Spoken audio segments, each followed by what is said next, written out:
Hola, esta es nuestra clase número 5. Abrimos la segunda unidad cuyo título es Pensar la comunicación desde la cultura.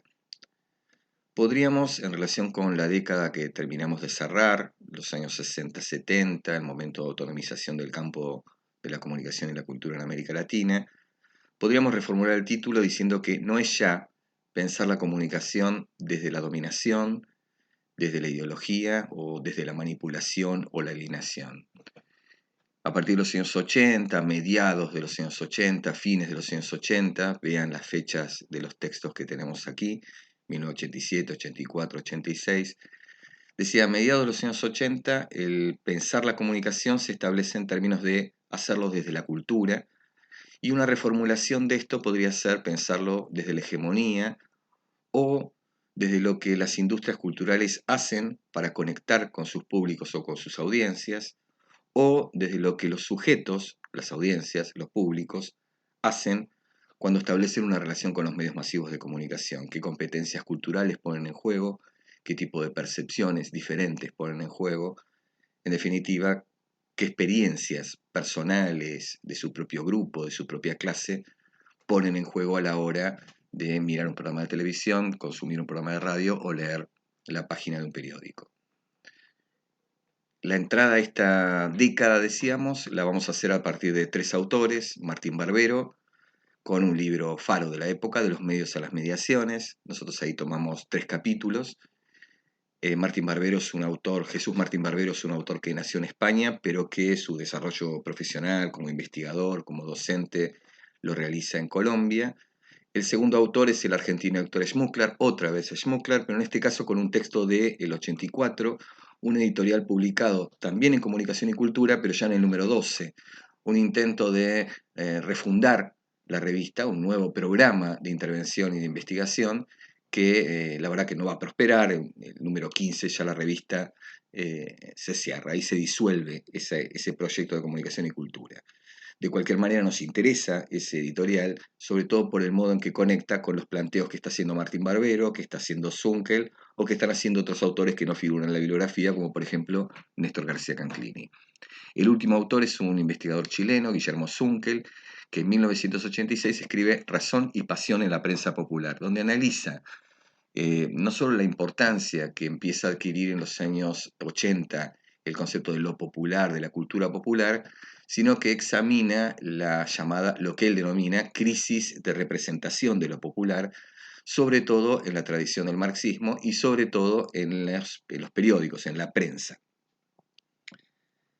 El esquema de la clase tiene estos 5 puntos. Por un lado, los contextos, que son, como habíamos señalado en la primera clase, en el primer video, las condiciones políticas, sociales, económicas que operan como determinantes en el sentido de que dejan sus huellas en los textos, en los autores, en las problemáticas, en los debates.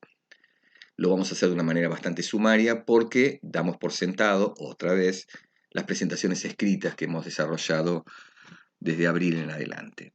El segundo punto son las teorías, corrientes y conceptos clave de los años 80, y el tercero, cuarto y quinto es una entrada ya más directa, más detallada a cada uno de los autores: Martín Barbero, Schmuckler y Zunkel. Dijimos que vamos a hacer una presentación sumaria del contexto o de los contextos, por lo cual vamos a utilizar más las fotografías que aparecen en esta pantalla. Y las dos primeras hacen referencia a Margaret Thatcher, que asume en Gran Bretaña en 1979, y a Ronald Reagan, que asume en 1980 la presidencia de Estados Unidos. Se trata de los mayores representantes de eso que se denominó la ofensiva o la embestida neoliberal, un modo diferente de llamar a la salida que encuentra, la salida salvaje que encuentra el capitalismo a la crisis de los años 70. Hay una salida que tiene muchas expresiones, están detalladas en la presentación escrita, pero que si tuviéramos que seleccionar, una tiene que ver con el desguace del estado de bienestar, que tiene que ver con la precarización muy profunda de las condiciones de vida y de trabajo, la llamada flexibilización laboral, con todas las comillas del caso.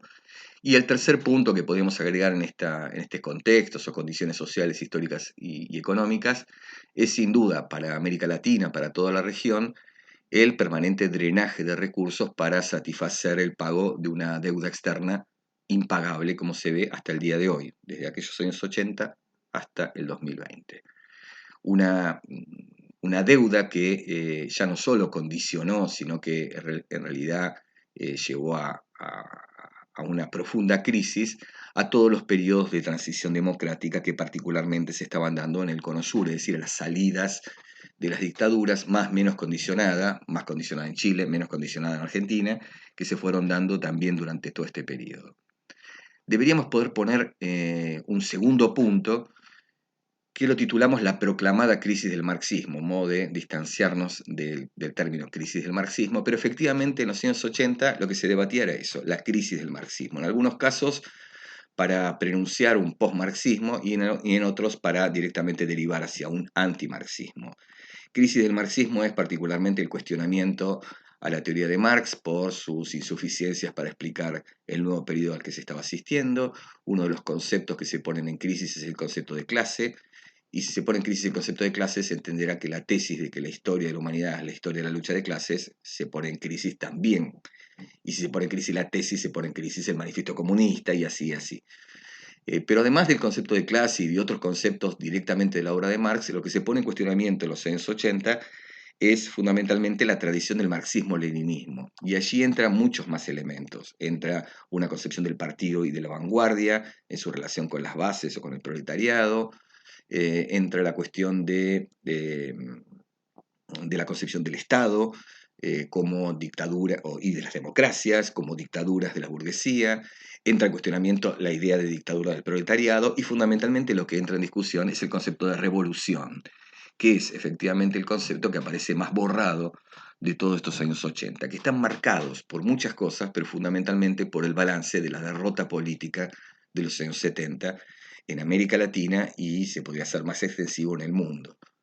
Quizás es ilustrativo en ese sentido el hecho de que en 1979 se produce la Revolución Nicaragüense, que en aquel momento parecía prenunciar un nuevo ciclo de revoluciones en América Latina y que, vista luego en perspectiva, en lugar de abrir ese ciclo, lo termina clausurando, atenazada como estaba por la intervención norteamericana a través de grupos contra, mercenarios, que asediaban permanentemente al pueblo nicaragüense y a la dirección del Frente Sandinista, pero también, decíamos, una doble tenaza, también las presiones democratizantes que sufrió la dirección del Frente Sandinista. Un tercer elemento, perdón, deberíamos también poner aquí, en este paquete de crisis del marxismo, todo un conjunto de intervenciones, reflexiones y conceptualizaciones en torno a esta etapa. Ahí ustedes tienen una foto de Lyotard, un filósofo francés que en 1979 publica La condición postmoderna. El concepto de posmodernidad conecta con esta idea de la crisis del marxismo. Bajo el título de posmodernidad no solamente se estaba diciendo que había clausurado ya la modernidad y con ella todas las promesas de emancipación y con ellas toda la idea de la racionalidad o la razón como progreso, sino que también como parte de esa condición de posmoderna se anunciaba también la crisis del marxismo al que se le atribuía precisamente ser un pensamiento de la modernidad, uno de los pensamientos de la modernidad, un pensamiento alternativo de la modernidad capitalista. Precisamente lo posmoderno estaba anunciando el fin de la modernidad, del mismo modo que, y acá tienen la tapa de otro libro de la época, de Francis Fukuyama, que hablaba del fin de la historia. Fin de la modernidad, fin de la historia, fin del marxismo. Son muchos fines los que se anuncian en los años 80 y todos están hablando de lo que en aquel momento se advertía, y en los 90 esto se va a profundizar, como un avance prácticamente sin obstáculos ni sobresaltos del capitalismo, que había encontrado finalmente una salida encabezada por Thatcher y Reagan, pero también en cada uno de sus países por sus otros representantes, y que prometía efectivamente un fin de la historia en el sentido de que, como decía Francis Fukuyama, lo que nos queda asistir ahora es al triunfo del capitalismo en los distantes países o continentes donde todavía no se había desarrollado. Estaba pronunciando de una manera bastante anticipada lo que hacia fines de esta década, porque decimos arranca con Thatcher y Reagan, y esta década cierra con la llamada caída del muro, el desplome de las repúblicas socialistas del Este y finalmente el derrumbe de la Unión Soviética, de la URSS. Un tercer punto, y ya me estoy yendo demasiado en el tiempo en los contextos, es lo que llamamos institucionalización. Si en los años 60-70 hablábamos de un proceso de autonomización del campo, es decir, la conformación de un campo de estudios de la comunicación en América Latina, que tenía como expresión las revistas que mencionamos, los debates, la crítica ideológica, Frankfurt, economía política, los debates de políticas nacionales de comunicación, digo, si todo eso era el momento de autonomización, aquí en los años 80, marcado por esto que estamos señalando, condicionado por esta situación social, política, económica, por la llamada crisis del marxismo, por la posmodernidad, etcétera, marcado por los dos puntos anteriores, asistimos a un proceso de institucionalización. Los estudios de comunicación empiezan a formalizarse, empiezan a encauzarse en carreras, los intelectuales empiezan a intervenir ya no como tales, intelectuales eh, más o menos orgánicos, militantes o militantes intelectuales, sino como profesores universitarios. Los saberes circulan y se adaptan para, para la circulación, perdón, en el mundo académico, para un destinatario que son estudiantes, pero también para destinatarios que son colegas. Se construye un campo académico de la comunicación, que si bien digo, había antecedentes, es decir, teníamos la escuela de periodismo muy temprana de La Plata, escuelas de periodismo en Brasil, en los años 60 las primeras carreras de comunicación, digo, es en los 80 cuando se terminan de institucionalizar, de conformar carreras, facultades que empiezan a tomar como programas y planes de estudio y como recursos y estudiantes, etcétera, etcétera, decíamos, empiezan a encauzarse en ese terreno. Ese proceso de institucionalización sin duda deja huellas y una de esas huellas puede tener que ver muchas veces con el tipo de reflexión quizás más delimitada de lo político, el tipo de debates que se produce dentro del campo y el tipo de problemas de conocimiento, de investigación que también se van desarrollando. Apretamos mucho el contexto, decimos, damos por sentada una explicación mucho más pausada en la presentación escrita.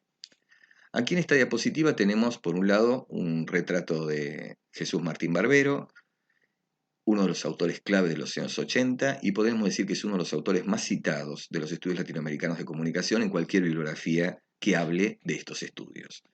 Allí ustedes tienen la tapa de dos de sus libros. El primero es de 1978, Comunicación masiva, discurso y poder. Si se fijan en el título, los tres conceptos hacen referencia a otro momento. El libro fue publicado en el 78, dijimos. Este libro está dialogando, de algún modo, directa e indirectamente, con la obra de Matelar, está dialogando con la obra de Pascual y Ludovico Silva, está hablando con la revista Lenguajes, es decir, está compartiendo una biblioteca, una enciclopedia común, un conjunto de problemas que están vinculados al análisis del discurso, que están vinculados a la crítica ideológica, que están vinculados a la concepción de ideología en la Escuela de Frankfurt. Ese libro, efectivamente, era un libro que conectaba, interactuaba, dialogaba con aquel otro paradigma. 10 años después, y en el medio hay otros textos producidos por Barbero, decía, 10 años después, Martín Barbero escribe un texto que se llama De los medios a las mediaciones, y que tiene un subtítulo, Comunicación, Cultura, Hegemonía, que ya en el anuncio de los títulos nos está mostrando un pasaje, un desplazamiento, una ruptura, un cambio muy profundo en el campo de la comunicación, porque ya no se trataría de analizar en la comunicación masiva el discurso y el poder, sino que se trataría de analizar, decíamos, ya no los medios, sino las mediaciones, que ahora podríamos adelantar sería estudiar la cultura, la hegemonía o la comunicación dentro de la cultura y la comunicación dentro de esa cultura hegemonía. En 1980, es decir, entre este libro y este otro, en 1980 escribe Retos a la investigación de comunicación en América Latina. Un texto muy interesante porque anticipa un programa de investigación que después va a desarrollar con mucha más claridad y casi en un estilo manual, porque en definitiva se va a convertir en eso el libro, en De los medios a las mediaciones. De ese texto tomamos una cita a la que le pusimos como título Un claro reflujo, tomando efectivamente una frase del autor, de la que nos interesa leer por lo menos la primera. Después ustedes pueden seguir cuando cuando accedan directamente al PowerPoint. Dice, los años 80 se inician con un claro reflujo de la utopía revolucionaria. y un marcado retorno de fuerzas conservadoras.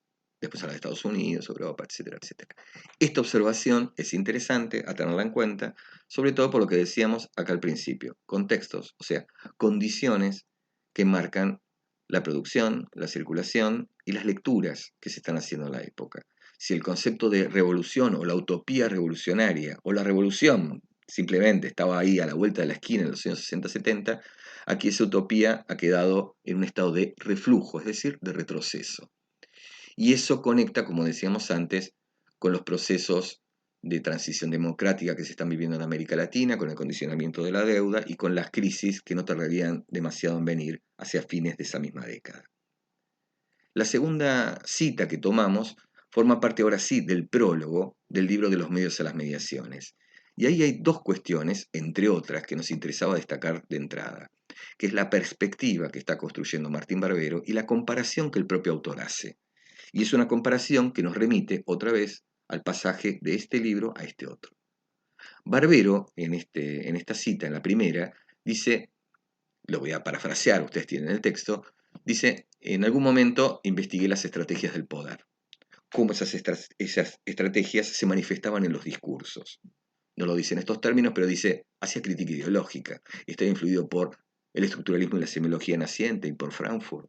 Bueno, eso ya lo hice, pero eso siempre me dejaba una cierta insatisfacción, que era pensar muy mecánicamente la relación entre emisores dominantes y receptores pasivos dominados. Entendía que la comunicación era un proceso más complejo, en el que no está negando la dominación ni las estrategias del poder, sino que él dice lo que nos quedaba oscuro sin poder ver era efectivamente las estrategias del dominado, es decir, de qué manera podía haber negociaciones o en el extremo resistencias o alternativas por parte del público de las audiencias al hacer uso de los medios. Entonces ahí ya está adelantando el programa que va a desarrollar en el libro. Y el segundo punto que nos parece importante, por eso esa otra cita, es una tesis que después la vamos a retomar, en el que prácticamente cambia el orden de la reflexión hasta ese momento y sobre todo confronta con las tesis de la escuela crítica o de la teoría de Frankfurt. Dice, al investigar las formas de presencia del pueblo en la masa, como si ¿no? estuviéramos abandonando la crítica a lo que en lo masivo es enmascaramiento y desactivación de la desigualdad social y por lo tanto dispositivo de integración ideológica. Leído así rápido debe ser bastante confuso, lo traduzco de una manera más sencilla. Lo que nos está diciendo allí y que está anticipando, porque después lo va a desarrollar en la crítica a Adorno y a Horkheimer, lo que está anticipando allí Martín Barbero es que la industria cultural puede ser pensada ya no como dominación, control de las conciencias, producción en serie, eso que pensamos, para hablar en Barbero, eso que pensamos en los años 60-70. La industria cultural también podría ser pensada, o las industrias culturales también podrían ser pensadas como el momento en que los sectores populares acceden a una cultura que antes tenían vedada, una cultura que solamente podía ser consumida por las élites. Esa es una idea muy polémica, esa es una idea que confronta con toda la tesis de Frankfurt y que está marcando también el modo de reflexión de Barbero desde, como decíamos antes, el prólogo. Ahora bien, vamos al segundo punto del esquema. ¿Cuáles son las teorías y corrientes y cuáles son los conceptos clave? No podemos fotografiar las teorías y corrientes, pero sí podemos poner al menos las imágenes de algunos de los autores. Y aquí, de todos los autores, con el primero que arrancamos es con este que está en este lado, que es Antonio Gramsci. Es cierto que en esta serie de fotografías, Antonio Gramsci no parece hacer este sistema, sobre todo porque Antonio Gramsci no fue un autor que reflexionara sobre la cultura, la comunicación, en términos de un investigador dedicado a ese tema, etc. Gramsci fue un revolucionario. Gramsci estaba preso en la cárcel del fascismo por haber participado como miembro del Partido Comunista Italiano, al que dirigió durante años, y por haber intentado, decía, llevar a cabo una revolución, que fracasó. Ese bienio rojo, en lugar de dar como resultado una revolución comunista en Italia, lo que dio como resultado fue la salida reaccionaria del fascismo representado en Mussolini. Y él fue una de sus primeras víctimas en la cárcel, donde prácticamente escribe lo más importante de su obra, o lo que empieza a leerse, lo que vuelve a leerse. Gramsci ya había sido leído, en a fines de los años 50 en América Latina, pero digo, vuelve a leerse a Gramsci desde otra perspectiva. Sin duda la lectura que se está haciendo en los años 80 es sesgada y es interesada, como todas las lecturas que se hacen de los grandes autores. Pero también tenemos que reconocer que no es una lectura completamente arbitraria. Hay una dimensión cultural, que es la que interesa en los años 80, en la obra de Gramsci. Y esa dimensión cultural no está forzada. Gramsci efectivamente ha dedicado gran parte de esos cuadernos en los que apretaba muchísimo la letra, eh, y que acumularon páginas y páginas, digo, le daba un lugar muy importante a la reflexión sobre la cultura popular, sobre el folclore, sobre la opinión pública, sobre las revistas y la prensa, sobre la conformación del consenso. Y es interesante ver que no es lo único que conecta con los años 80, porque Gramsci estaba reflexionando sobre el consenso, sobre la cultura popular, sobre la influencia de la religiosidad, sobre todo en el sur de Italia, y estaba haciendo todas estas reflexiones en un cuadro de derrota política. Del mismo modo que los intelectuales de los años 80 también están haciendo una reflexión sobre la cultura popular, eh, ya, digamos, la prensa y también los nuevos medios, los entonces nuevos medios, la televisión, el melodrama, etcétera, etcétera. Decía, están haciendo también esta reflexión en un cuadro de derrota política, o para tomar la expresión de Martín Barbero, en un cuadro de reflujo que tiene que ver con el reflujo del ideal o de la utopía revolucionaria. Entonces decíamos, Gramsci va a ser un autor de referencia explícita o implícita, fundamentalmente a partir del concepto de hegemonía, que es un concepto que tiene en una de sus dimensiones la cuestión de la cultura. Ya lo vamos a retomar. Los otros autores que aparecen aquí los podemos agrupar del siguiente modo, por lo menos estos dos, aquí tenemos a Raymond Williams y aquí tenemos a Richard Hogarth, son los llamados, a veces abusivamente, padres de los estudios culturales. Digo abusivamente por el concepto familiar, pero efectivamente ellos escribieron sus obras en un cuadro donde todavía no sabían que lo que hacían eran los estudios culturales.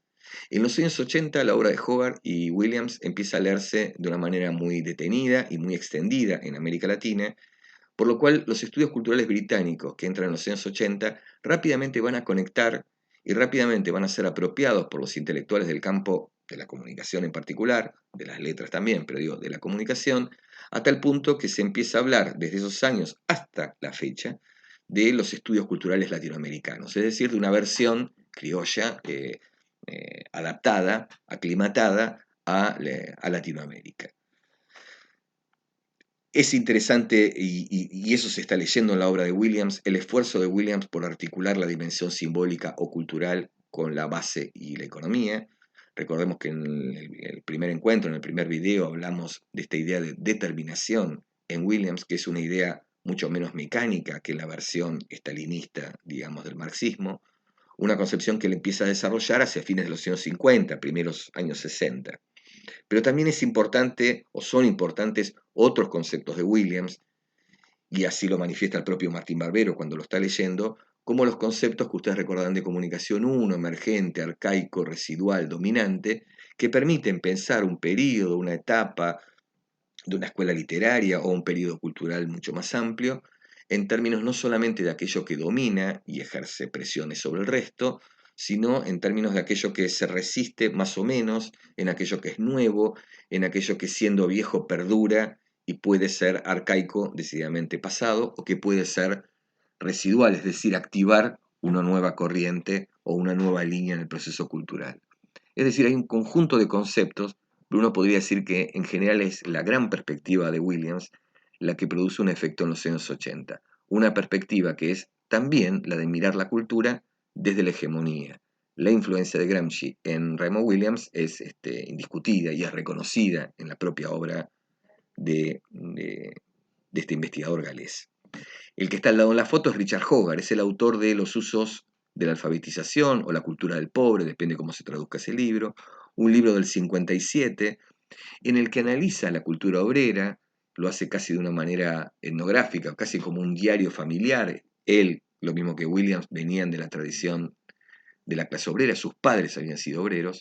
Decía, Hogarth escribió un libro que no solamente trata de reconstruir la vida las costumbres, las creencias, las formas de asociación de la cultura obrera británica de su época, 1957, sino que al mismo tiempo está advirtiendo la presencia, la irrupción de una nueva cultura, de la cultura de masas, de una cultura sin rostro, y a partir de esa irrupción, una de las preguntas que atraviesa los usos de la alfabetización es precisamente el hecho de si esa cultura sin rostro va a terminar modificando, alterando, barriendo o desplazando a esa larga tradición y experiencia de la cultura obrera británica, que es una de las clases obreras más antiguas de las sociedades capitalistas. Decíamos entonces, de un lado Gramsci, el revolucionario, pero acá leído en clave no de su propuesta revolucionaria, sino del concepto de hegemonía, su perspectiva sobre la cultura y la cultura popular. Williams y Hogarth como representantes de los estudios culturales por un conjunto de problemáticas que resultaban afines a los autores de los años 80. Y después en estos extremos nos encontramos por un lado con Pierre Bourdieu, un autor que presentamos también muy someramente en la clase 1, un autor que desarrolla una teoría de la cultura que también, como la de Williams, como la teoría de Williams, pretende articular lo estructural, o sea, lo económico y lo simbólico, y eso lo hace a través del concepto de campo. Nosotros utilizamos ese concepto para hablar de la comunicación, pero el concepto de campo inicialmente en Bourdieu estaba ilustrado con el campo literario francés, uno de los más estructurados, si se quiere. El otro autor, y en el otro extremo, es Walter Benjamin, perdón, del caso de Bourdieu, son los conceptos de capital social, no solo el económico, sino de capital social, de capital simbólico, es el concepto de campo, es el concepto de posición o posiciones y de lucha hacia el interior del campo, lo que se empieza a tomar como reflexión. En particular, Bourdieu no. En particular, Martín Barbero destaca en su lectura de ese capítulo Cultura, Hegemonía y Cotidianidad, destaca el concepto de habitus de Bourdieu, ¿no? Que le sirve para explicar, entre otras cosas, que los receptores no son pasivos y sujetos de pura dominación, sino que en los sujetos se expresan eh, estructuras que han sido, bueno, como dice el propio Bourdieu, estructuras estructuradas, estructurantes, es decir, estructuras sociales, dispositivos, formas de percibir, formas de construir el gusto, formas de pensar el mundo, de valorarlo, que fueron interiorizadas en la más tierna infancia, que fueron ratificadas en una escolaridad que estaba ligada a la clase de nuestra propia familia, que luego fueron más ratificadas en nuestros amigos y amigas de barrio, y así en el recorrido de nuestra vida. Esas estructuras estructuradas, estructurantes, es decir, que fueron estructuradas en un momento, pero que al mismo tiempo estructuran nuestras prácticas, es aquello a lo que denomina Bourdieu habitus. Por lo cual lo que pondrían, digo muy rápidamente, lo que pondrían en juego los públicos, las audiencias a la hora de consumir televisión, no es tanto lo que reciben de una afuera o de un poder externo, sino el habitus interiorizado que ponen o activan a la hora de consumir productos de los medios o de la industria cultural. El otro autor es el que aparece aquí, es Walter Benjamin. Walter Benjamin aparece en Barbero en particular, pero también en otros autores, como la contrafigura de la Escuela de Frankfurt. De hecho, sí hay un ajuste de cuenta, hay una recusación de todas las tesis de Frankfurt. Si la biblioteca Frankfurt, para decirlo así, de los dos que mencionamos en aquella clase con Pascual, y era El hombre unidimensional de Marcuse y Dialéctica del Iluminismo, digo, si esos dos libros ya se sacaron de la biblioteca, el que reaparece es Walter Benjamin. Y Walter Benjamin aparece no por los puntos de contacto que tiene con la teoría crítica, que son muchísimos, no formaba parte de esa escuela, pero los contactos no solo de amistad, la amistad entre Benjamin y Adorno es muy conocida, la relación no solo de amistad, sino la relación intelectual que tenían ambos era muy, muy fuerte y había muchos elementos en común, pero decía, no se lo toma Benjamin por lo que tiene en común con la teoría crítica, sino por aquello que lo distancia, y que lo distanció particularmente en un artículo escrito en la década del 30, que es el de ese título kilométrico, La obra de arte en la era de la reproducción o de la reproductibilidad técnica, en donde, ustedes recordarán por Comunicación 1, Benjamin toma el cine y la fotografía, fundamentalmente, para ilustrar un proceso tecnológico que estaba generando transformaciones en los sensorium, en la forma de percibir. Si eso tenía una pérdida, el aura, tenía al mismo tiempo un beneficio, para decirlo así, una ganancia, también para decirlo así, que significaba el hecho de que estas tecnologías de la reproducción permitían una llegada a las masas, es decir, permitía una dimensión política que estaba ausente en los otros tipos de consumos. Y esa dimensión política le interesaba a Walter Benjamin, sobre todo en términos de la posibilidad de emancipación del proletariado. Es un texto muy político en términos estrictos, digamos, el de Walter Benjamin, aunque se subrayan menos esas zonas. Estaba muy marcado por su regreso de la URSS, a donde había viajado. Y por último tenemos acá a Michel Foucault, una foto que ustedes deben haber visto muchas veces. Los años Foucault en América Latina fueron más tardíos, se dan en los años 80, y de Foucault, si seguimos la lectura que aparece en Martín Barbero, el uso que se hace de su obra está mucho más limitado a una concepción del poder que casi la podríamos colocar como la concepción antileninista, es decir, en lugar de ser un poder que está focalizado en el Estado o en los países imperialistas o en la burguesía o en las burguesías mundiales o nativas o en los medios de comunicación, el poder aparecería diseminado, disperso, interiorizado a partir de los dispositivos de control sobre las poblaciones. Es decir, habría una concepción del poder mucho más difícil de ubicar, un poder más ubicuo, estaría en todos lados e inclusive estaría interiorizado en los propios sujetos. Esa concepción del poder muchas veces forzada y a veces leída también en los textos de Foucault aparece como si Benjamin es una contrafigura de Adorno Horkheimer, Foucault aparece como una contrafigura también de esas concepciones del poder dominante. Podría ser una contrafigura de Lenin para exagerar la comparación, o una contrafigura de Althusser. Los conceptos clave, de alguna manera ya los veníamos presentando cuando hicimos este panorama alrededor de las fotos de nuestros autores. Los conceptos clave están señalados aquí: hegemonía, culturas híbridas, rehabilitación de los sujetos o sujetos, mediaciones en Martín Barbero, matrices en Guillermo Zunkel, el investigador chileno. El concepto que está arriba de todos es el concepto de hegemonía. Como dijimos antes, es un concepto que no lo inventa Gramsci, forma parte de la tradición del marxismo. El concepto de hegemonía ya estaba presente en Lenin, pero cuando se habla del concepto de hegemonía no se está pensando ni en el sentido del diccionario ni en la concepción que tenía Lenin, sino el concepto que va fraguando Antonio Gramsci en la cárcel, en sus cuadernos.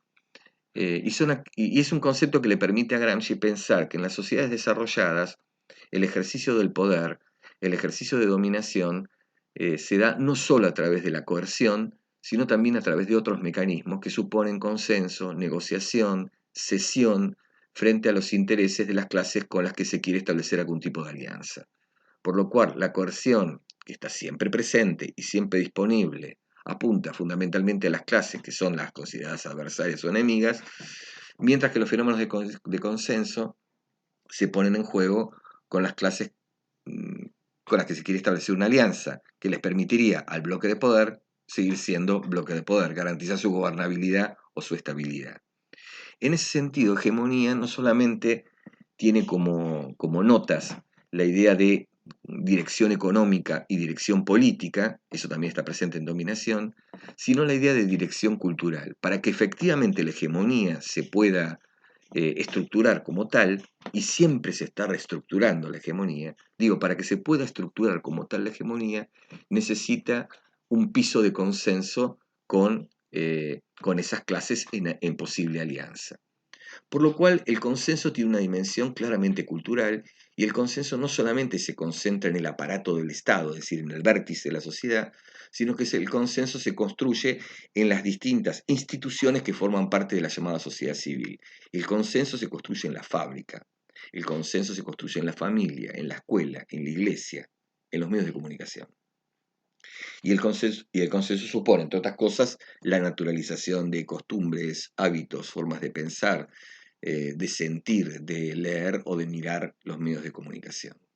Entonces, el concepto de hegemonía va a ser el que gobierna las reflexiones de los autores en los años 80 y está ligado efectivamente a una nueva conceptualización, a una nueva manera de poner en cuestión al poder.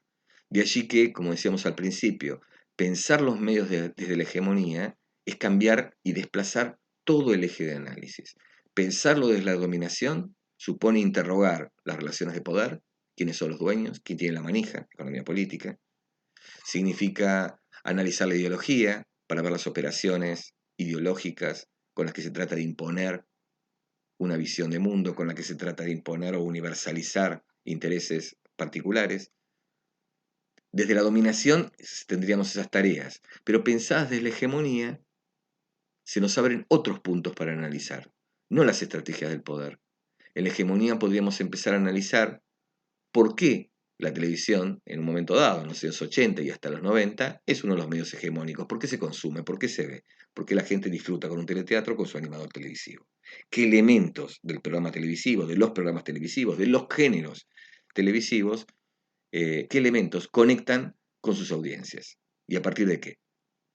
Esa es una pregunta que habilita pensar los medios de la hegemonía. Y la otra pregunta que habilita pensar los medios de la hegemonía es qué hacen las audiencias, los públicos. ¿Qué ponen en juego? Sus hábitos, sus experiencias, sus emociones, etcétera, etcétera.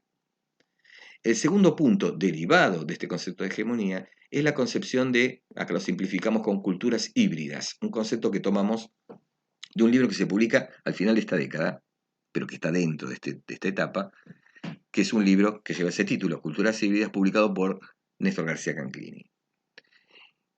Aquí lo que se pone en juego ya no es la cuestión del poder, sino la cuestión de la cultura.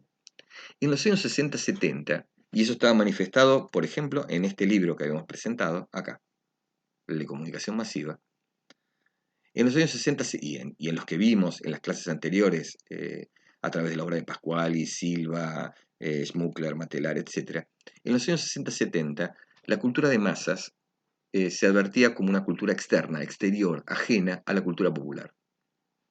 De allí que se hablara de la irrupción de la comunicación de masas, o de allí que, si nos vamos al texto del 47 de Adorno Horkheimer, la industria cultural sea pensada como algo que viene a deformar, banalizar lo que la cultura humana, la civilización humana vino produciendo durante siglos, es decir, el arte, ¿no? Y viene a banalizarlo a través del uso de una melodía o de una sinfonía como jingle publicitario. Digo, esa irrupción de una cultura masiva que venía a deformar o banalizar la cultura de élite o la cultura letrada, pero que al mismo tiempo también venía a embrutecer, controlar y manipular las conciencias de las audiencias. Es decir, es una cultura externa eh, que viene a introducirse en las sociedades y a generar todo este tipo de perturbaciones en la cultura de masas.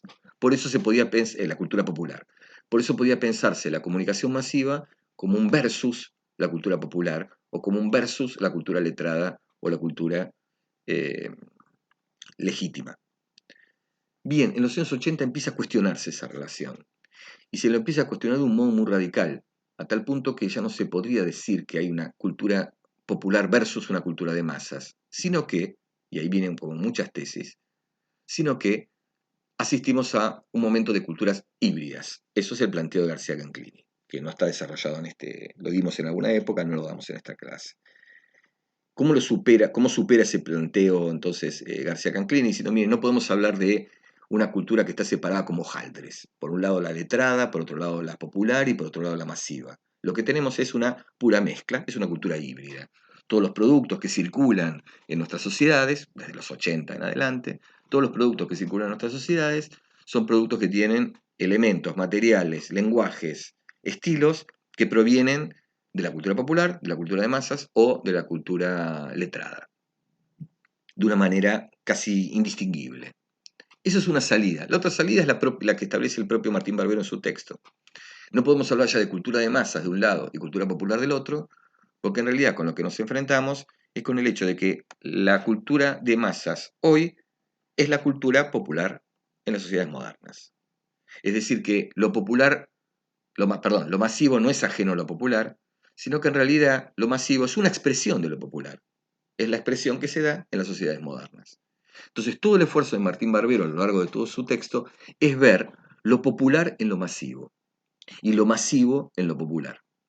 Lo popular en lo masivo, viéndolo a través de cómo las programaciones de la televisión, sigamos con el ejemplo de la televisión, las programaciones de la televisión incorporan negocian, toman hegemónicamente, para construir su propia hegemonía televisiva, toman elementos de la cultura popular y lo construyen a través de sus programaciones. Entonces los melodramas no están solamente hechos para imponer una ideología acerca de la familia, de las relaciones entre las parejas, o la idea de que el mundo del trabajo no importa, sino que solamente importa el mundo de los sentimientos, o el hecho encantatorio de todos los teleteatros de que la chica pobre puede conocer al muchacho rico y ascender socialmente entre el capítulo 1 y el capítulo 45.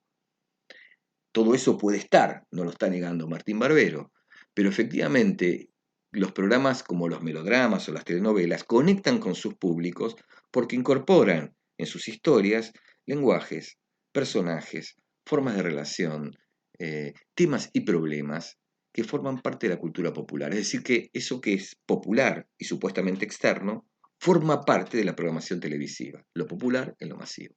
Y lo masivo en lo popular es cómo se traducen todos esos mensajes, discursos que circulan desde los medios masivos, cómo son apropiados por sus audiencias. ¿Qué hacen las audiencias con esos materiales que reciben, con esos teleteatros o programas periodísticos o programas musicales que consumen? Y lo que hacen, y podemos sospechar a partir de esta mirada que está planteando Martín Barbero, es tomarlos en función de sus intereses, leerlos desde sus experiencias, disfrutarlos desde sus propias condiciones de vida y su propia cotidianidad personal y hasta familiar. Entonces, no habría ya una cultura de masas contra la cultura popular, un Pato Donald que irrumpe en la sociedad chilena o latinoamericana, sino lo que habría es la forma, lo masivo sería una forma de lo popular y lo popular está dentro de lo masivo. El resumen de Culturas Híbridas es quizás la síntesis de esta explicación. Hegemonía, decíamos entonces, plantea la cuestión del poder. Culturas híbridas o la disolución de las fronteras entre lo masivo y lo popular plantea la cuestión de la cultura. Y luego tenemos la cuestión de la recepción, que es todo un capítulo. Y la cuestión de la recepción está vinculado con esto que aparece aquí, rehabilitación de los sujetos. ¿Qué significa rehabilitación? Bueno, parece que hubo que habilitarlos otra vez. En los años 60-70 había una concepción sobre los sujetos, por supuesto.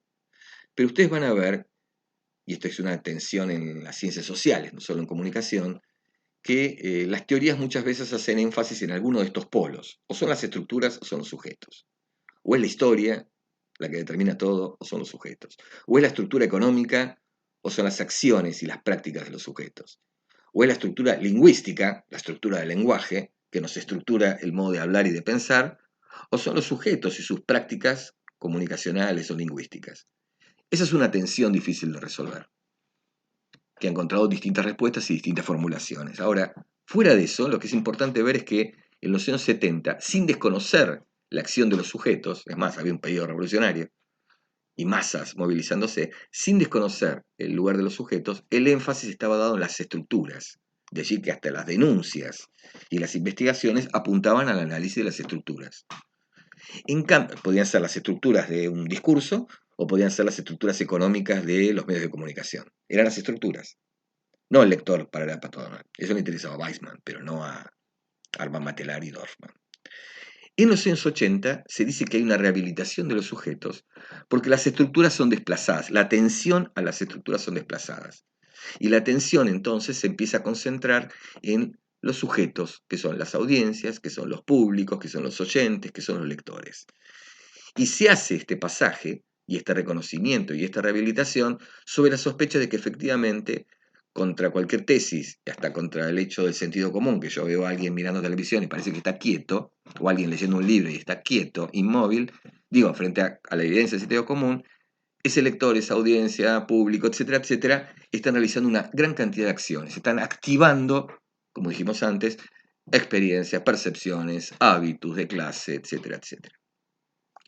Entonces fíjense cómo todo va conectando, hegemonía, y esta hegemonía como una relación híbrida entre lo masivo, lo popular y lo letrado, los sujetos interactuando, ¿no? Negociando sentidos, ¿no? Retraduciendo los mensajes que reciben, haciendo lecturas que no siempre son las lecturas preferenciales, como diría aquel viejo texto de Hall, sino que a veces son lecturas negociadas y a veces son lecturas oposicionales. Todo este paquete conceptual va a derivar en uno de los conceptos más citados de Martín Barbero, que es el concepto de mediación, y que yo lo pongo acá al lado del concepto de matriz o de matrices de Zunkel, porque efectivamente pueden conectar. Y si tuviéramos que poner un tercer concepto, tendríamos que poner el concepto de cultura, porque las mediaciones hacen referencia a eso. Las mediaciones en Martín Barbero están hablando de una relación que se da entre la lógica de producción y la lógica de reconocimiento o de lectura. Entre esas dos lógicas. Es decir, entre la lógica de la industria cultural, que en Barbero, no en Adorno, la lógica de la industria cultural, que en Barbero se construye sobre la base de los materiales, lenguajes, costumbres, gestos de la cultura popular. Es decir, la lógica de esa industria cultural o la lógica de la producción asume, adopta, incluye a lo popular. Ese sería un aspecto. Y el otro aspecto de la mediación está vinculado en cómo, desde la recepción, desde la otra lógica, desde la lógica del reconocimiento o de la recepción, se apropian, hacen propio, los mensajes, productos que circulan en los medios masivos. Las mediaciones darían cuenta, entonces, de la trama cultural que atraviesa tanto el polo de la producción de las industrias culturales como al polo de los receptores, de los públicos y de las audiencias. Por eso decíamos que mediaciones es también matrices desde donde se produce y de donde se lee, y es también cultura, o culturas, o tramas culturales, que es también a partir de esas tramas desde donde se produce el programa X de televisión y donde se construye el lector o una audiencia.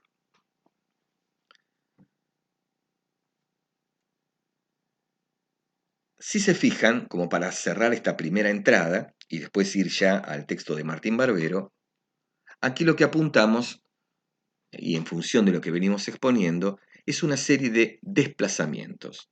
Alguien podría decir que más que desplazamientos son rupturas, pero lo establecemos en términos de desplazamientos para que se vea el pasaje de lo que va de los conceptos clave o de la perspectiva que dominaba en los años 70, que implicaría toda esta columna, y la perspectiva que va a dominar en los años 80, que sería esta otra columna. Y el pasaje, si ustedes se fijan, estaría dado en este desplazamiento del concepto de dominación en los 60-70 a la hegemonía. De formaciones, estamos tomando un concepto de Williams, de las revistas, de aquellas asociaciones entre intelectuales que no estaban todavía tan normativizadas. En las revistas nadie está obligado a participar. A instituciones, donde allí aparecen reglas, está el Estado, hay recursos, hay salarios que se pagan a los docentes. El pasaje o el desplazamiento de la economía política y la crítica ideológica como las corrientes más importantes en los 60-70 a los estudios culturales. Lo que acabamos de decir, el énfasis de las estructuras o en las estructuras y en los sujetos. La concepción de la cultura masiva versus la cultura popular frente a culturas híbridas, de los medios a las mediaciones, o el énfasis en la producción, el énfasis en el análisis, la mirada crítica en la producción, al énfasis en la recepción. Este cuadro, como todo esquema, simplifica enormemente, ilustran los pasajes que venimos tratando de describir desde el principio. Ahora bien, ya estamos en mejores condiciones para entrar en este punto de la cuestión del poder, la cuestión de la cultura y la cuestión de las mediaciones en los capítulos de Martín Barbero. Digo que ya estamos en mayores condiciones porque fuimos estableciendo como una serie de grandes cuadros que los fuimos ir achicando hasta entrar en el texto de Martín Barbero. Entonces, ustedes piensen lo siguiente, el texto de Martín Barbero, de los medios a las mediaciones, de ese texto, para decirlo mejor, nosotros tomamos 3 capítulos. El primer capítulo, por eso acá debería como reordenarlo, estaría más vinculado acá. Pero bueno, ya está hecho. El primer capítulo, sí voy a sacar el puntero, ustedes discúlpenme, pero ya a esta altura me está molestando. Decíamos, el primer capítulo, seleccionado, no el primer capítulo del libro, el primer capítulo, Industria Cultural, Capitalismo y Legitimación, es, como lo dice el propio Martín Barbero, un ajuste de cuentas con la teoría crítica. Y es interesante porque si efectivamente me siguieron hasta acá, todo el intento de Barbero de pensar la cultura desde la hegemonía o desde las mediaciones choca con la teoría crítica. La teoría crítica es un obstáculo para pensarlo de ese modo. Porque la teoría crítica, es decir, Adorno-Horkheimer, ese capítulo de Industria Cultural, El hombre unidimensional de Marcuse, me permite pensar los medios desde la dominación, desde el control ideológico. No como negociación, no como resignificaciones, no como acciones de los sujetos, no como tensiones hegemónicas, sino desde la más lisa y pura dominación y control de las conciencias y de las masas. En ese sentido, este capítulo es un ajuste, como decíamos, un ajuste de cuentas, en donde se separa de la teoría crítica por algunas de estas razones que estamos exponiendo. Hay una crítica a una suerte de elitismo o aristocraticismo por parte de Adorno Horkheimer, y esto lo atribuyen a su desprecio, por las formas de la cultura masiva. Hay una crítica que está vinculada con el hecho de pensar, de no considerar los usos ni las experiencias de las audiencias ni del público. Estas son las críticas que hace Martín Barbero. Habría que volver a la industria cultural para ver si no están reconocidas. Yo creo que sí, pero estamos hablando de Martín Barbero. Entonces, digamos, la primera crítica, elitismo, aristocraticismo, una crítica que a partir de Martín Barbero se ha repetido muchas veces contra la Escuela de Frankfurt. La segunda crítica que está vinculada con el hecho de que la Escuela de Frankfurt, Adorno, Horkheimer, desconocen, no consideran, no contemplan el sentido de los usos sociales de la comunicación, las percepciones o la experiencia, esa es la palabra que está buscando, la experiencia de las audiencias, no son consideradas en el pensamiento de Adorno Horkheimer, por lo cual se pierden un elemento, admitamos, importante del proceso comunicacional, no importa si es de masas o si es interpersonal. Y la tercera crítica, es la más radical de todas, es aquella que reinterpreta el sentido del surgimiento y de la aparición de la industria cultural. Porque si ustedes leen Frankfurt, o todos aquellos que estén influidos sobre Frankfurt, van a ver que la conformación de la industria cultural está ligada a una lógica mucho más amplia que la cultura, que es la lógica del capital. Entonces, la industrialización de la cultura está vinculada con el hecho de haber convertido la cultura en una mercancía.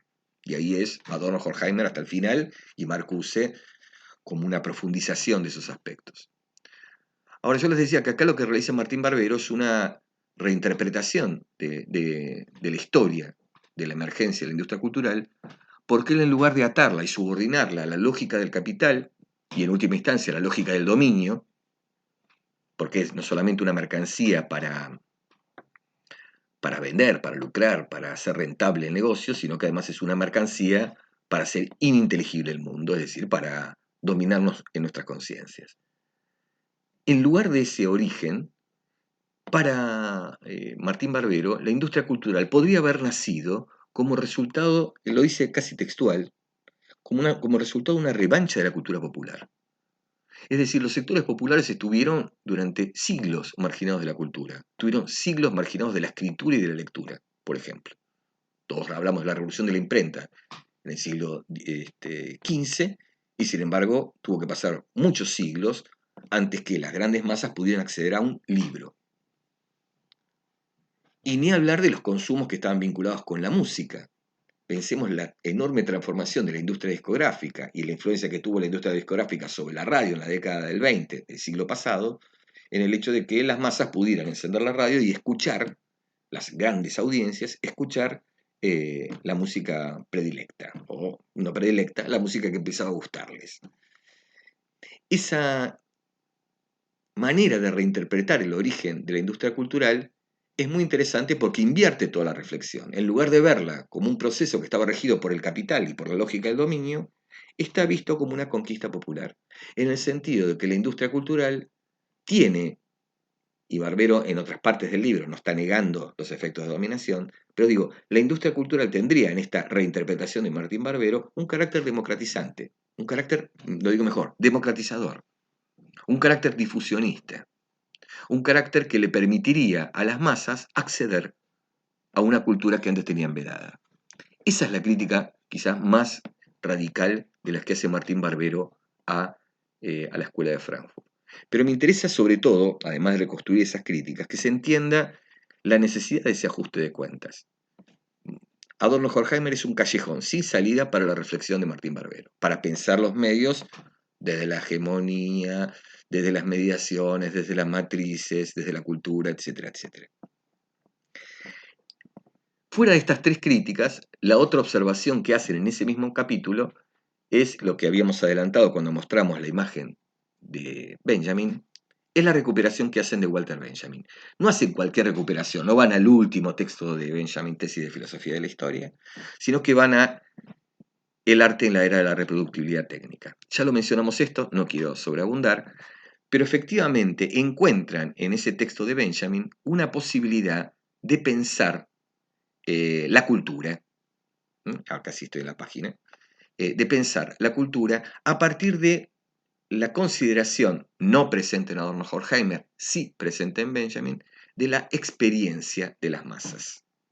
Y eso es lo que aparece como elemento destacado, digamos, en la lectura que está haciendo Martín Barbero en ese capítulo. Entonces, ajuste de cuentas con Adorno-Horkheimer y, por otro lado, recuperación de los aportes de Benjamin para pensar la cultura en los términos en los que los quiere pensar Martín Barbero y los intelectuales de los años 80, ¿sí? Zunkel, el propio Schmuckler, García Canclini et al.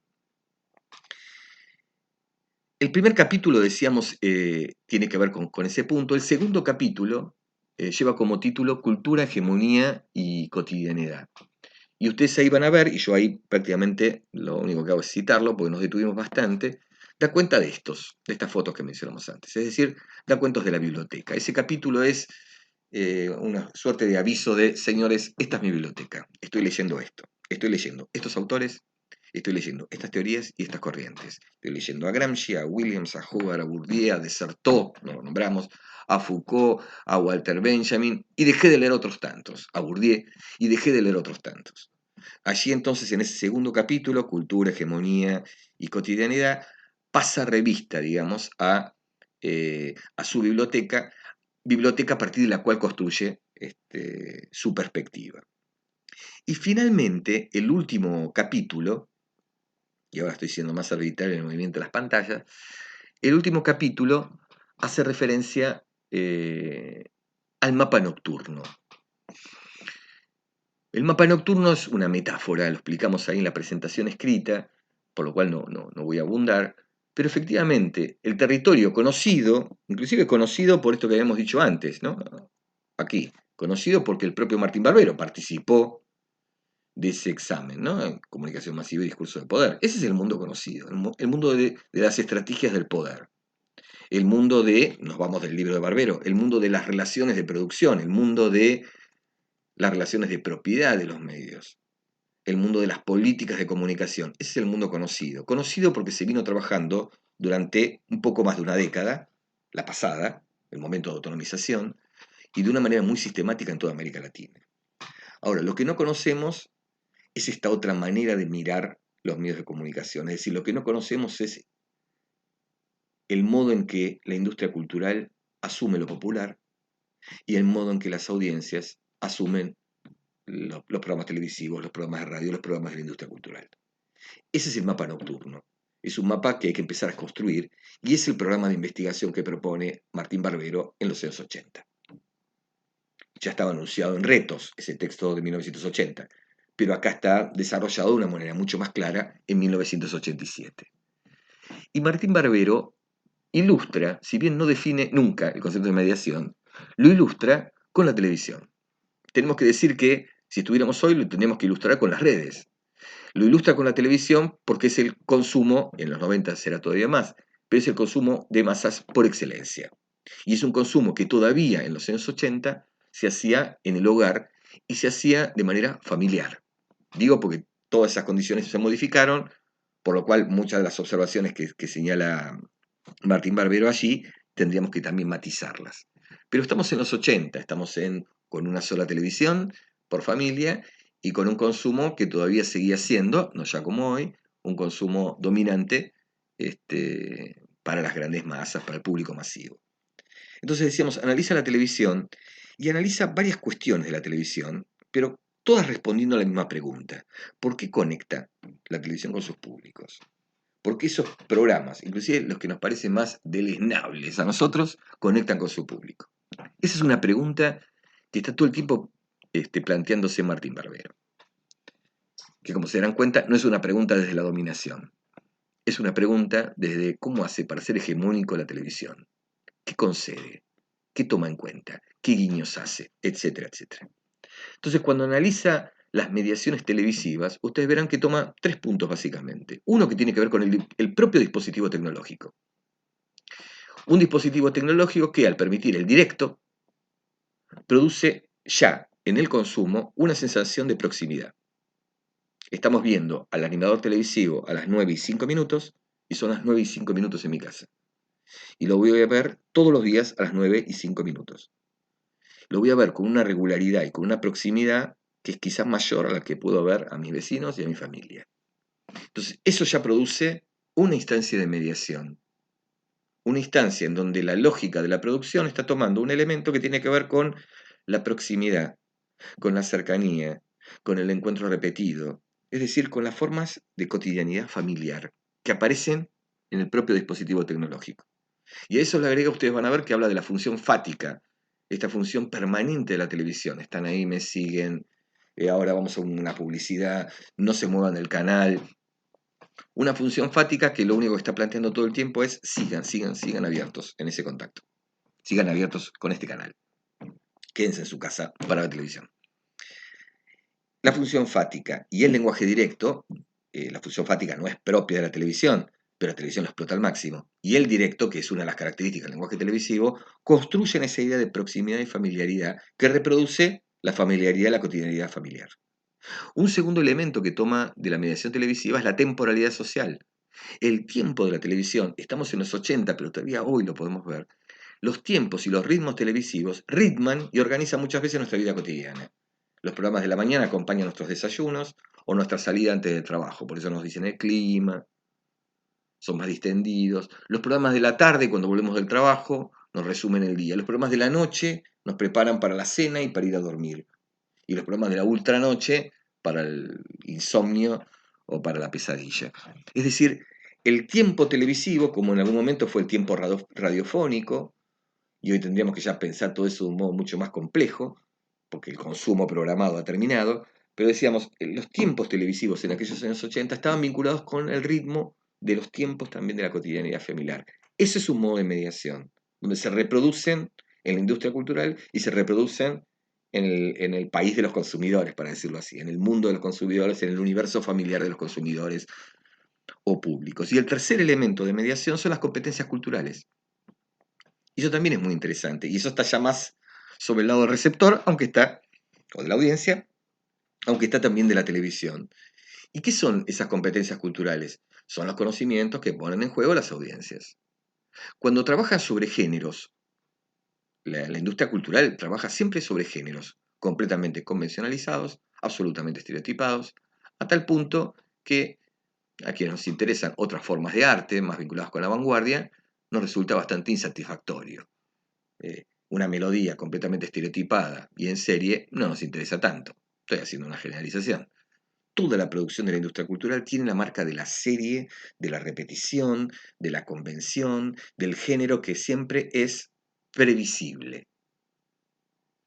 No defraudan esa expectativa. Te voy a contar una historia de aventuras y ya lo sabes del principio. Y sabes cuáles van a ser las relaciones de los personajes y ya podés prever el final. Esa organización, digamos, de los géneros por parte de la industria cultural son leídas desde el dominio, desde la industria, desde Adorno Horkheimer, en clave crítica.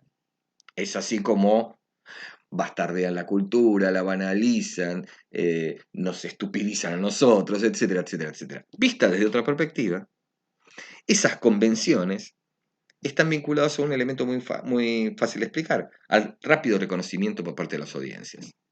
Y el reconocimiento produce, entre otras cosas, placer. Primero involucramiento, rápidamente puedo saber de qué va la cosa. Pero al mismo tiempo el placer de encontrar algo sobre el cual ya tengo no solo expectativas, sino que puedo prever lo que va a venir.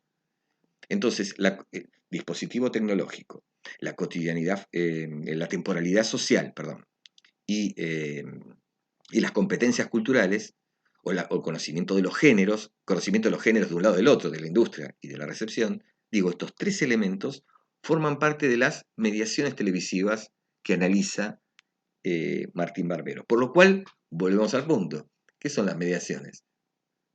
¿Es lo que está en un lado o lo que está en el otro? No, está en un lado y en el otro. Está en la industria cultural y está, o sea, los programas de la industria cultural, en sus materiales, y están las audiencias. Por lo cual, otra vez volvemos, las mediaciones tienen que ser entendidas como las tramas culturales que envuelven o que están presentes en todo el proceso comunicacional de masas, o podemos pensarlas como matrices, que son las que utiliza la industria cultural para generar sus productos, y que son las matrices que ponen en juego las audiencias para leer esos productos. Y allí está, si se quiere, el aporte más interesante de Barbero, que nos devuelve, y con esto cierro, al concepto de hegemonía. Porque efectivamente esas tramas culturales que están presentes en un lado o en el otro no están cristalizadas, están en permanente negociación, cambios que tienen que ver con mayores presiones de las audiencias, mayores presiones de la industria cultural.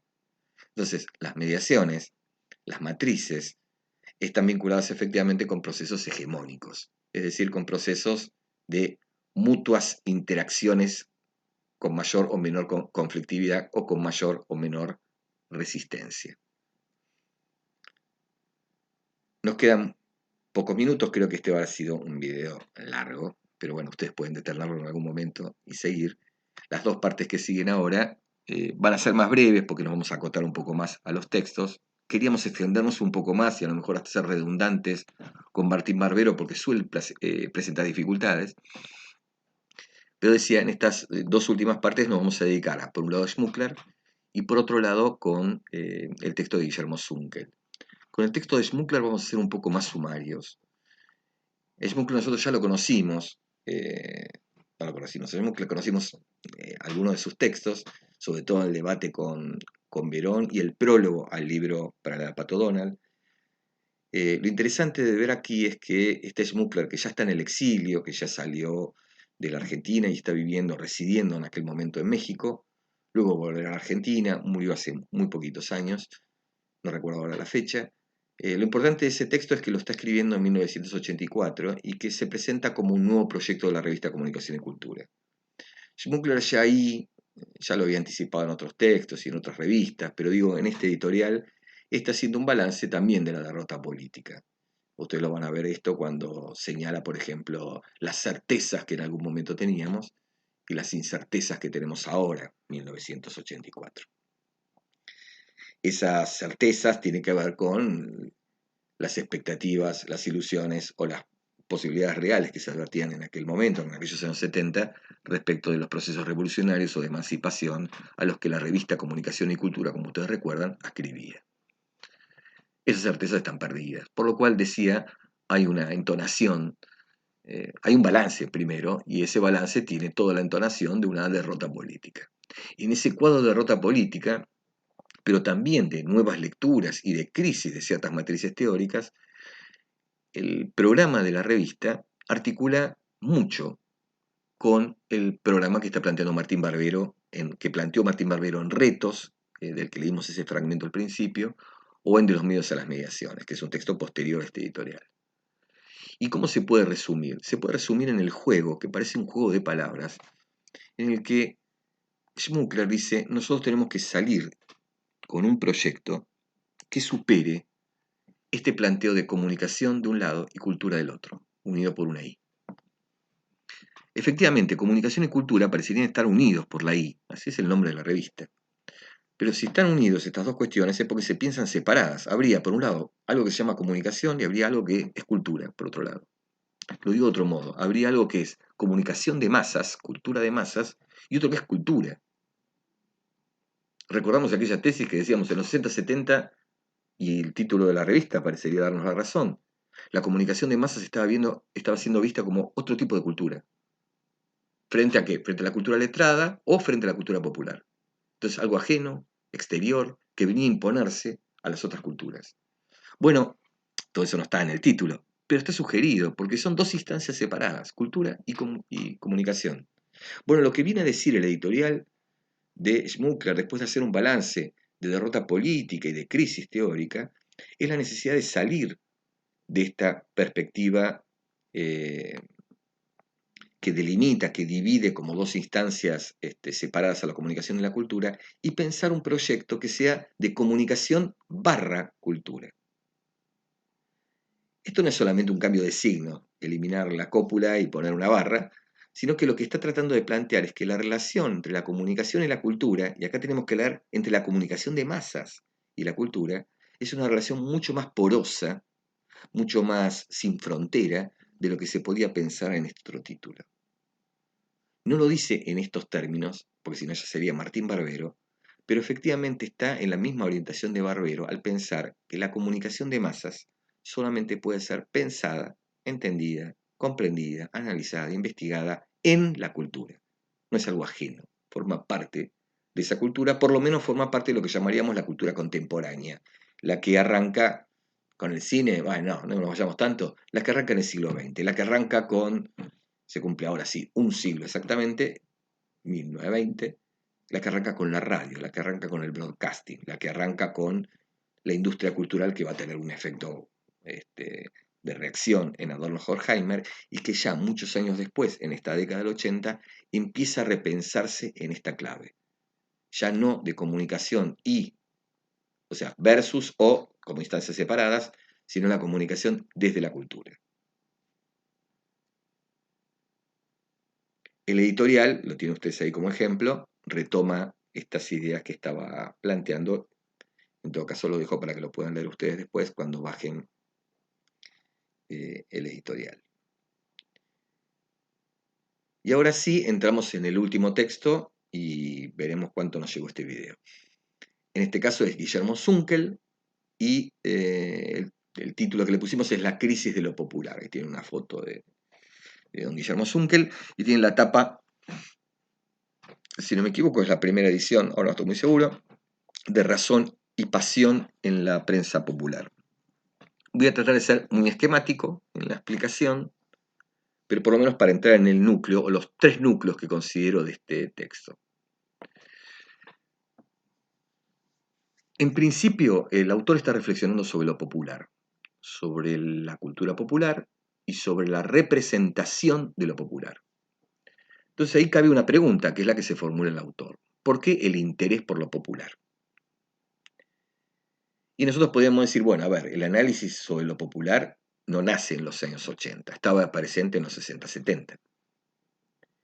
El análisis popular está presente desde por lo menos fines del siglo XVIII, principios del siglo XIX.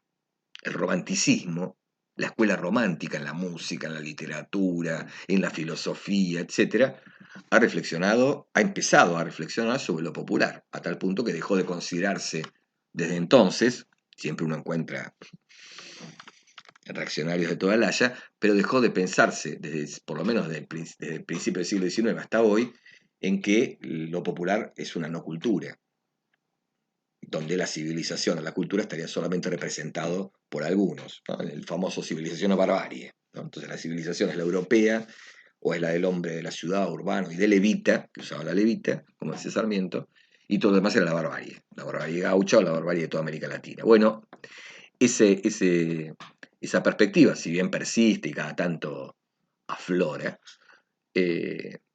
ya había sido discutida por los románticos, que más allá de los límites que tenía esa perspectiva, estaba señalando una recuperación de lo popular. O sea, en lo popular hay efectivamente una cultura, hay tradiciones, hay experiencias, hay baladas y canciones y melodías y historias y cuentos, como los cuentos populares que recreaban los románticos.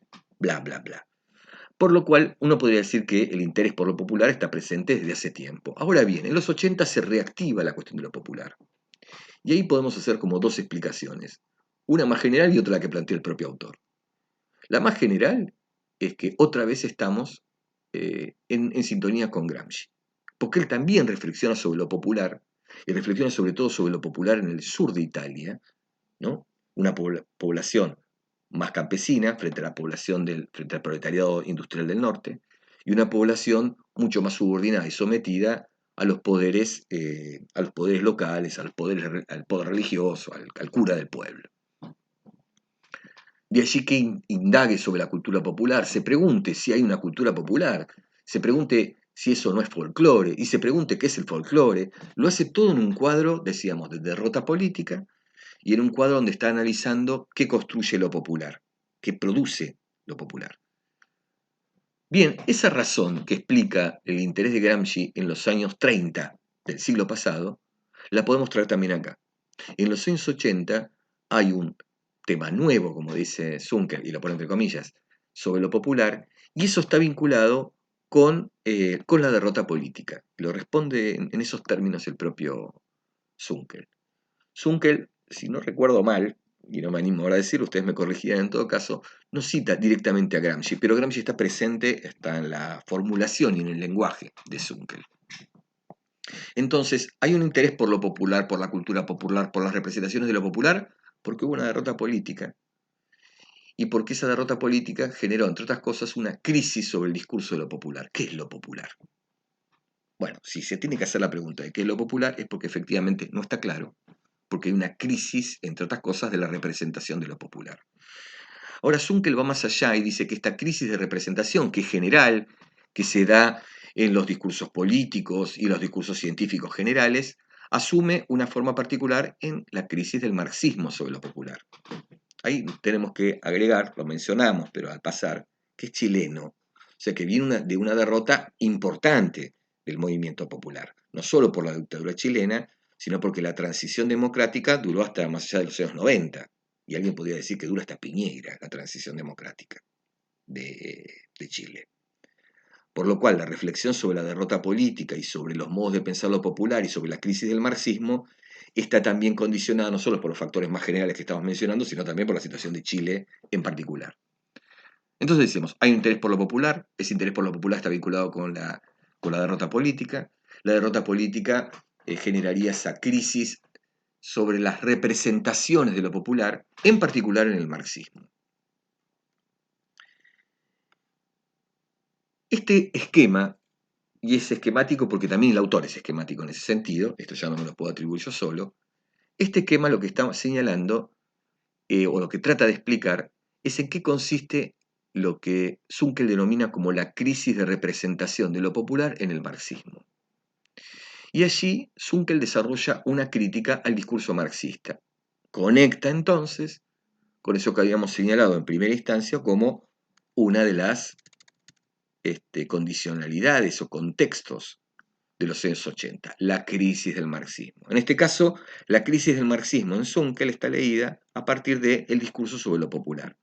Y Zunkel dice, para seguirlo a pie juntillas, como se diría, literal, dice que el discurso marxista, el discurso de la izquierda marxista y el discurso de la izquierda en general, llega a señalar en otros párrafos, no ha sido capaz de articular un colectivo mucho más amplio de lo popular.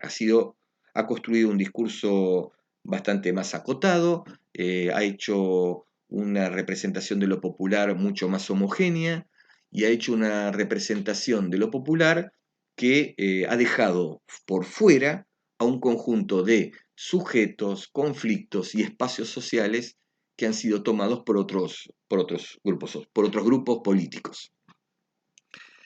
Esta primera línea es la que representaría la concepción de lo popular en el marxismo o en la izquierda.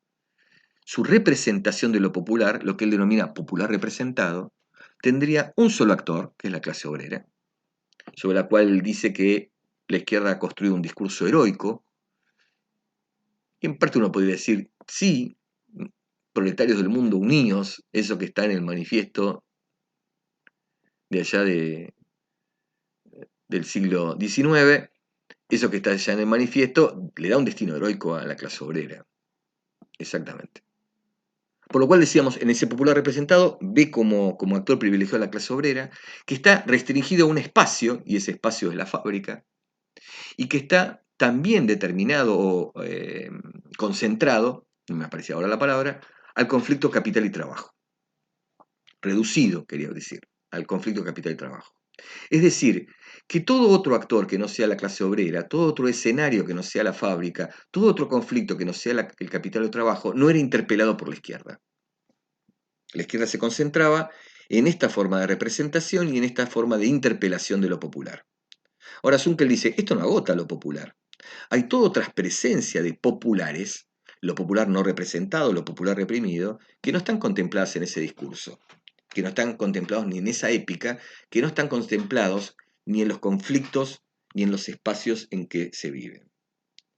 Por lo cual agrega estos dos conceptos de popular para decirles que un discurso de izquierda o un discurso progresista debería incorporar a estas dos otras instancias que, si bien las diferencia, luego las agrupa bajo otro concepto, que ahora descubro que no lo puse acá, y ese otro concepto es el de coro popular. Zunkel toma el concepto ahí de un argentino que en ese momento, no, todavía, no estaba en México, ya había vuelto, que es José Nun. Bueno, ahora se me perdió. Pero toma ese concepto de José Nun, el concepto de coro popular. José Nun, a su vez, toma el concepto de coro de la tragedia griega. Y parece todo una cadena de simiosis ilimitada, pero piensen esto, en las tragedias o en las comedias, pero sobre todo en las tragedias, lo que se advertía es que los personajes principales eran los protagonistas, que podían ser príncipes o hijos de príncipes, y por fuera de ellos estaba el coro, un grupo de 8, 7 más, que por lo general era la voz del pueblo, cada tanto lo aconseja. Si vieron alguna vez Edipo, verán que cada tanto el coro le dice, ojo Edipo, no investigues más, y hablan todos juntos, y es un coro. ¿Cómo sirve la metáfora del coro? La metáfora del coro sirve porque no tiene protagonismo. El protagonismo está dado por los personajes, ¿sí? Justamente el protagonista y el antagonista. Los demás son coro, están como escenario. Entonces, José Nun toma el concepto de coro y dice, así como estaba el coro griego, que estaba desplazado de la escena, hay un coro popular que está desplazado de la escena. Zunkel toma esa idea y la coloca aquí, y ese coro popular para él tiene dos vertientes, el popular no representado, que incluiría a todos los sectores populares que no estarían dentro de ese discurso de la clase obrera, la fábrica del capital y trabajo como conflicto, sino que asumiría a las mujeres, a los jóvenes, a los indígenas, en donde los espacios de lucha ya no son la fábrica, muchos de estos son desocupados. Entonces son los espacios de la vida cotidiana, las calles o las casas. Y que ya no están vinculados a un conflicto de capital-trabajo, como es, como es la lucha del proletario, cuando reclama salario, cuando hace un paro, cuando toma la fábrica, sino que están atravesados por otro tipo de conflictos, que pueden ser conflictos de géneros, en el caso de mujeres, que pueden ser por conflictos etarios, por conflictos de etnias, por conflictos de derechos humanos o de libertades democráticas. Y así como está el popular no representado en el discurso de la izquierda, estaría el popular reprimido. Los marginales, los delincuentes, que tienen como espacios los espacios del margen, de la noche, o directamente las cárceles, y cuyos conflictos no estarían vinculados ni con el capital de trabajo, ni con conflictos étnicos, aunque puedan tener una base étnica y de clase, sino con conflictos contra la ley.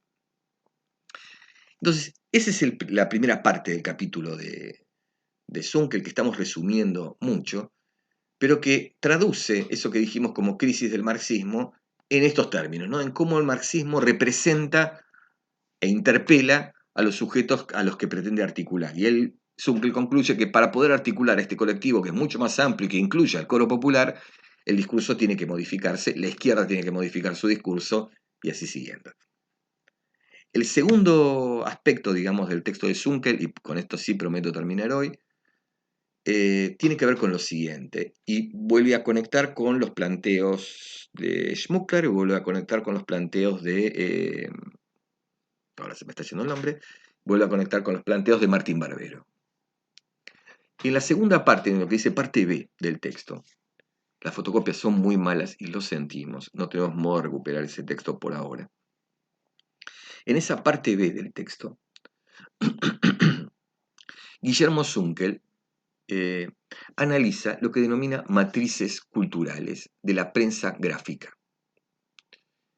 Antes de meterme en las matrices, que están ahí esquematizadas y son bastante simples de entender, quiero que vean el movimiento que hace Zunkel.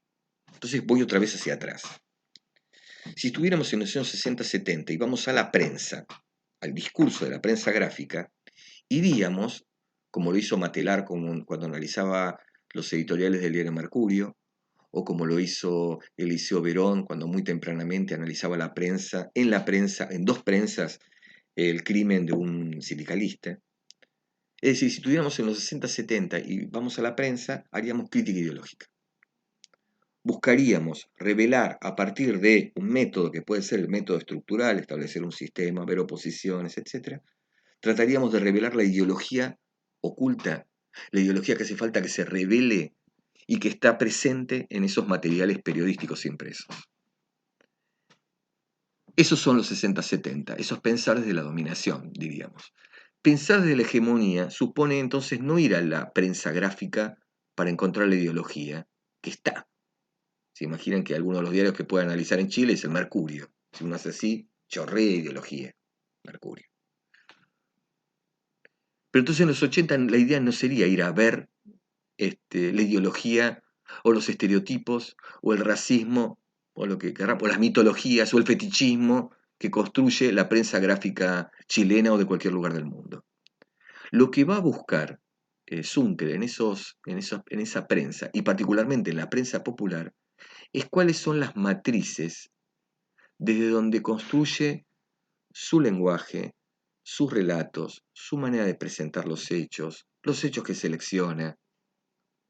Entonces va a buscar en cada una de las prensas, pero particularmente en la prensa popular, las matrices con las cuales construye su agenda y sus noticias, sus crónicas, que al mismo tiempo son las matrices con las que las audiencias, en este caso los lectores, consumen esa prensa. Entonces, para que se entienda, hay matrices que están presentes en los productores periodísticos, en los medios periodísticos, y hay matrices en el público lector. Lo que hace Zunkel es buscar esas matrices para mostrar que es por esas matrices que la prensa popular conecta con los sectores populares. Eso no es lo mismo que hace Barbero cuando analiza la televisión. Eso no es lo mismo que hace o que plantea Schmuckler, solo de una manera teórica, de ver la comunicación dentro de la cultura. Entonces, el ejercicio que está haciendo Zunkel es tomar las prensas, fundamentalmente agruparlas en toda una serie de prensas que estarían vinculadas con la matriz racional iluminista, y otro sector de la prensa, que por lo general la llamamos, y muchas veces se llama despectivamente, sensacionalista, amarillista, todo un sector de la prensa popular que él dice que está bajo, modelada por la matriz simbólico-dramática. Y que la matriz racional iluminista puede aparecer, doy un ejemplo casero, en el diario La Nación o en un diario periódico de la izquierda. Porque ¿qué comparten? La matriz racional iluminista, es decir, un elemento que él dice que es derivado o externo a la cultura popular, que se forma en la escuela o en los partidos, que tiene un lenguaje abstracto y conceptual, que tiene una estética de lo serio, y yo agrego, del distanciamiento, y donde está lo popular representado. Frente a los medios sensacionalistas, la prensa sensacionalista, que es inherente a la cultura popular, acá podemos decir cómo es inherente a algo donde está la iglesia, pero Zunkel dice que es inherente, y que se caracteriza por tener un lenguaje concreto y de imágenes, veamos la tapa de Crónica y la tapa de La Nación, por una estética de lo no serio, basta recordar los hashtags que tira Crónica cada tanto, es decir, la broma, la burla, lo cómico está presente, y una estética que ya no es del distanciamiento racional para comprender la noticia, un hecho, sino una estética de la identificación, que hace casi melodramático el consumo de la prensa o el consumo de un programa informativo de televisión sensacionalista. Y si acá está lo popular representado en la matriz racional iluminista como sujeto y como sujeto a interpelar, o sea, como contenido, para decirlo así, y como sujeto a interpelar, bajo la matriz simbólico-dramática, ese sujeto contenido y a interpelar es el coro popular, es decir, lo no representado y lo reprimido. Llegamos aquí al final de la clase 5, que se hizo un poco más larga porque también teníamos que introducir el periodo de institucionalización de los estudios de comunicación en América Latina, que la verdad que están, me parece a mí, bien ilustrados en estos tres autores, Martín Barbero, Schmuckler y Zunkel. Nos vemos en el próximo video.